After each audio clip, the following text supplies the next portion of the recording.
Great. Thank you. Thank you all so much for being here and having me today. I'm really excited. Tomorrow marks 1 month of me being in this role, which is awesome. It's been a whirlwind, but we're getting a lot done, so I feel good about it. So what I was asked to do today is basically give you all kind of a background of what the commission is, how it started, and how I'm here now and what my plans are moving forward. So for those of you who may not be as familiar, the Hawaii Correctional Systems Oversight Commission was passed through Act 179 in 2019. And from there, they started meeting directly in 2020, really hit the ground running, and then obviously COVID hit. I want to give the commission some mad props because they continued to meet throughout COVID the entire time. And I feel really confident that if they didn't do that, the commission wouldn't exist today, frankly. I think they did a really outstanding job of just keeping it moving. This commission was created for 4 main reasons, or at least we have 4 main kind of areas that we need to cover. And so the first part is investigating and monitoring. That is my bread and butter. My entire background is in corrections oversight. I also dipped my toe a little bit in policing oversight. It wasn't for me personally, but mad respect to everybody who works with police. But so, just so you all have a little bit more about my background, born and raised in Michigan, very new to Hawaii. I started my career with overseeing the Michigan prisons. There's 32 of them, or at least there was that many at the time when I was there. And then from there, I went to Rikers Island and I did jail oversight. Rikers is a really interesting place. A lot of people don't know that it's actually numerous facilities. It's not just one big one. It's like 8 on one island. And then from there, like I said, I dipped my toe in police oversight. And I really went in there because it was a brand new office. And so I actually started their investigative processes and set up all of their policies and procedures and the case management system and all the good stuff so that they could actually do investigations, which really set me up for now. Honestly, it was a great experience to bring here. So the first part, investigation and monitoring, there's a few things that we're going to be doing with that. Big thing is getting the office set up. I want to be very open and honest. We probably won't be able to do really thorough investigations until my goal is a year from now. Right now it's getting the case management system up and running so that people can submit complaints. We're going to take complaints from anybody and everybody who wants to submit one. And the other piece of it is that we will be not only looking into individual complaints, but also systemic. And so the way that we do that is by tracking everything we get. Because the office is pretty small right now, it's just me. We will be limited on the types of complaints we can look into. So for example, a suicide or something pretty major is going to come before things like back pain can be pretty frequent, things like that. It's not those complaints aren't important. It's just we got to prioritize. But the good thing is that we're still going to track everything, and all of that is going to be visual to the public. We're going to have a forward-facing website. I'm really excited about it. But again, that's in the future. So the second part is setting the max inmate population limits. I know that the commission has done an incredible amount of work on this previously. And obviously my plan is to continue that work forward. I do want to be careful. I have toured a few of the facilities so far. The overcrowding is very real. It's very evident to me. And I don't necessarily want to set the department up for failure. But there also has to be some accountability. And so that is going to be something where I think the new jail is going to play a large role in setting those limits. I think that all of us feel confident in saying it's not reasonable to have 4 people to a cell, 3 people to a cell, even 2, and so, but it's being able to really give the department the opportunity to have the space, and then also working with the courts, the prosecutors, and all these different entities who really control the people who are going into the facilities. One thing that's really unique about this commission that I do want to say is that it's not just corrections oversight, it's the corrections system oversight. You'll hear me mess that up pretty often because I'm used to saying corrections oversight. But this is the correction system. And what's really unique about that is that, the commission and I have the ability to really look into probation, parole, the courts, the prosecute, all the system as a whole, right? And so, the pass the buck type of mentality that doesn't necessarily happen here in Hawaii, but in other governments for sure. I feel like that can kind of end now with the system view. And so the other part is monitoring and reviewing reentry. And so looking specifically about the offender reentry program. Thank you, Monica, for being here, by the way. And then also looking at facility education and treatment programs and the paroling authorities' oversight of parolees. And so again, that's huge, huge, huge, huge system. And so a big part of that is I'm looking at hiring somebody who is like a specific reentry coordinator, who would be, working with, again, all these different entities and really digging into what's going on, and obviously working with this group as well. And then the last part of it is ensuring a timely release. And so that's making sure that all the programs that have been assigned to these people in order for them to even leave, that they're actually getting access to the programs, right? It's pretty unfortunate that you would say you can't leave without finishing this and then not offer it. And so that's a huge part as well, just making sure that people are getting out when they should be. And so for the first year, the big thing for me is setting up a strategic plan for the office, to really set us up where we can manage all of this, because it's a lot. I don't want to lie, and I don't want to sugarcoat it. That's a lot. When you look at Act 179, I kind of joked with the commission that it feels like every sentence can be a full-time job, right? And so I really, really tend to be mindful about setting up how this office can move through this work and also work with community partners. We're not the first ones to be doing this work, and we will not be the last ones. And so, I'm really thankful to meet with people like Kat Brady, Carrie Ann, like all these different people who've been here for so long, know the history, know the background, and are here to do the work. So I'm really excited to be working with all of you and pushing it forward. So the strategic plan, I'm really, really hoping to get that done before December. And in that plan, it's really, really going to outline the first year of the office. And so, even to the point of what is oversight, I'm familiar that I know that oversight is pretty new to Hawaii. And so I really want to break down, what is it? What can it look like? This is what I intend to have it look like. This is what the commission's looking for. This is what legislators have talked about, just kind of bringing in all these things into one space and showing this is what the community and the government has asked for, and this is how we intend to do it. That will absolutely be public to everybody, and I absolutely welcome feedback.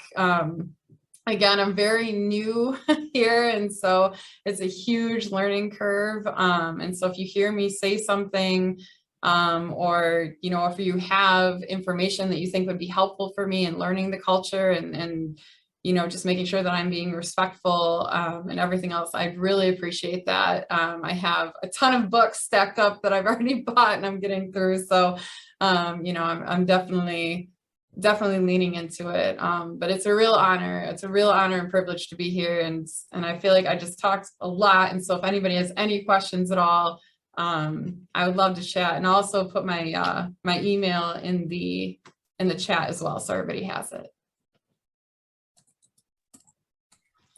Thank you, Kristen. Opening up for questions.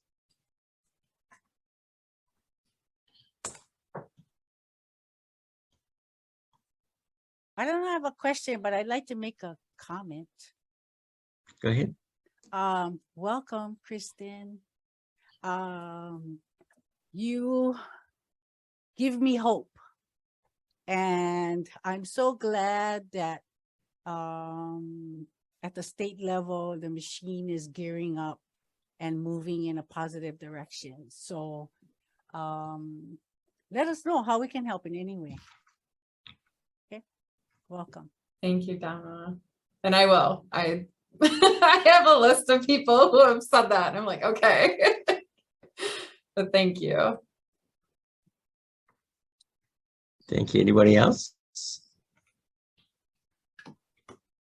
I have a question. comment. Aloha, Christin. It's so nice to meet with you finally through this format and maybe eventually in the future in person. We're so grateful to have you here. It has been literally decades that there's been discussion about Oversight Commission, and to have you here is just really encouraging. With that, I'm just wondering, in terms of the board meetings itself, the commission meetings, do you foresee any changes in the format? And at least in this preliminary stages, how can the community support what you're doing in the early onset? That is a great question. So one of the biggest things that we're considering changing as far as format goes is we want to go to different islands and host the meetings on different islands. One of the things that I've been hearing from day one is that other islands do not feel included and don't feel involved. And so a big thing for me is getting the commission into the facilities, number one. And a part of doing that is what we plan on doing is when we go to the, for example, the Big Islands, what we're looking at doing is having the meeting first and then moving into a limited meeting where we can actually tour the facility all together as a group. And that way, when we come back for the next meeting, we can all talk openly about what we're seeing. And, and that way it's not just from me, right? Like it's not just from one person, but it's the entire commission who's seeing it and can be a part of it. So that's one big thing, is shifting the meetings. We've already shifted them a little bit. I know previously they were online only. Now they are hybrid. And so we have in-person and online options. And then I'm trying to think of what else we have discussed. I think otherwise the meeting is pretty standard, but if anybody has ideas or wanted to send feedback on how we can do things better. I mean, I know that the commission is very interested, to do things the best that we can. So, but that's the first thing that came to mind, though, is the the inter-island meetings. Wonderful. Thank you so much. Okay, any other questions?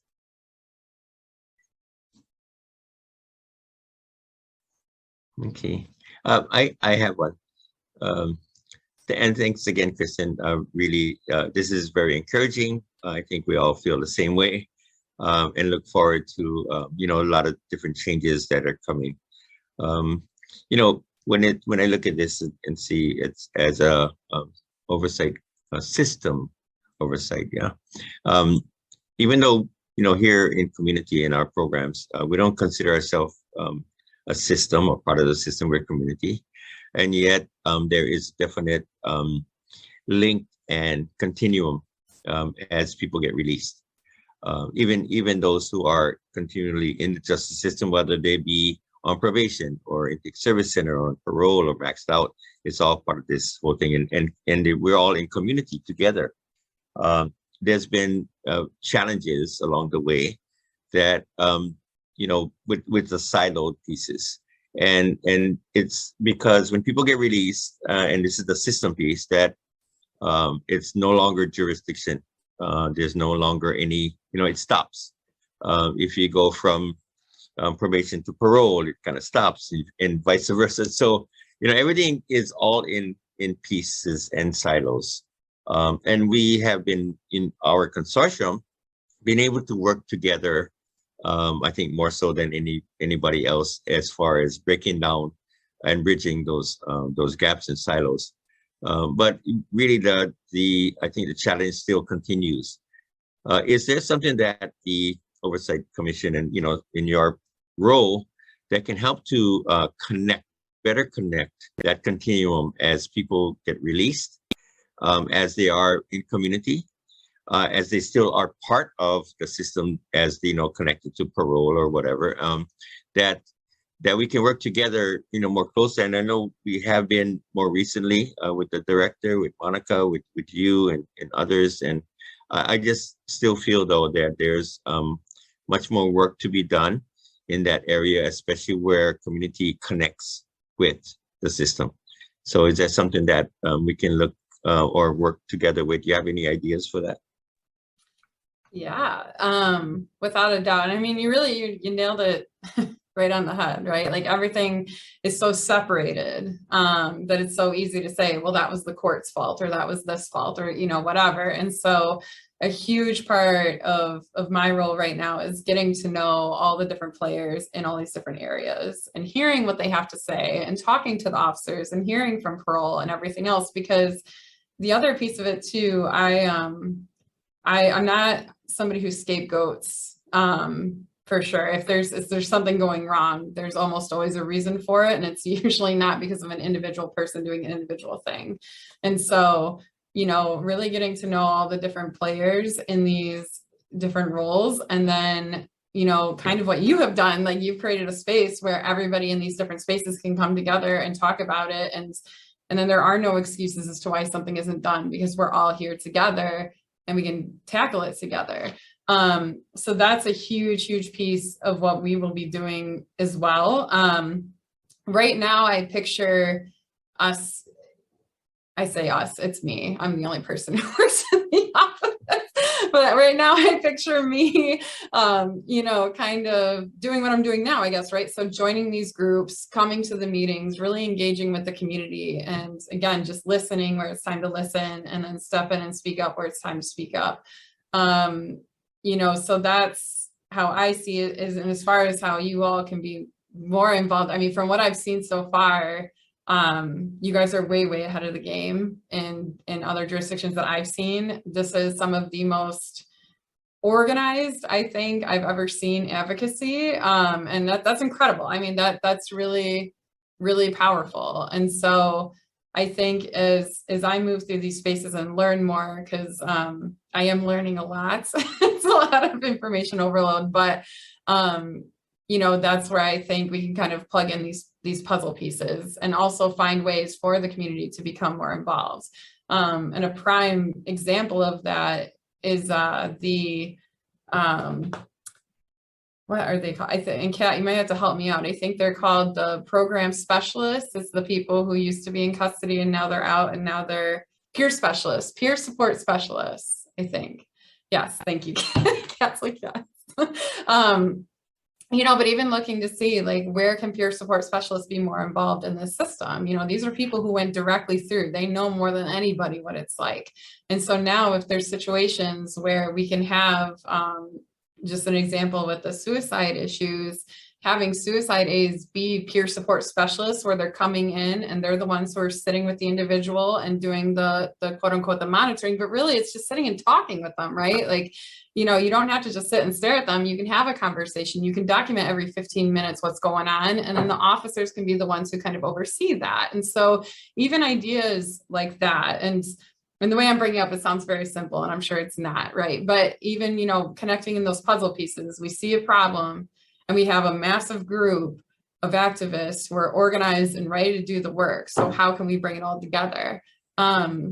That's how I kind of see it moving forward. And I do apologize. I know that was pretty vague, but I'm looking forward to really, you know, once I get to know all the different groups, like I said, and figure out how it can all connect, I look forward to being a part of that.